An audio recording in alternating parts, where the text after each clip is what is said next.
Nais ko ng dalawang sandata tulad ng aking Adam na laging magpapaalala sa akin at sa sino mang aking makakalaban na ako ay mandirigma ng Hatoria at ng Punjabwe. Ibigay mo sa akin ang mga sandatang katulad ng sa aking Ada. Maaasahan at mabisang gamitin sa digmaan. Ako ay iyong handugan ng pana at mga palasong. At ng isang pares ng matatalas na piko, gaya ng aking nakasanayang gamitin.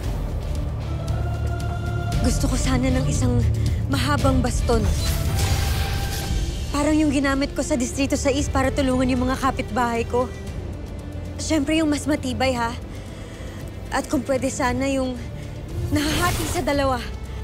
Parang arnis.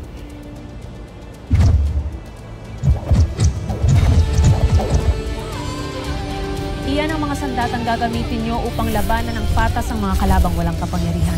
Dahil hindi sa lahat ng pagkakataon ay aasa kayo sa mga brilyante. Ngayon, gamit ang inyong isipan ay pag-utusan nyo ang mga sandata na muling pumaloob sa inyong kaibuturan. Magiging kapaki-pakinabang sa inyo kung hindi nyo laging bitbit ang mga ito at tatawagin lamang sa oras ng pangangailangan.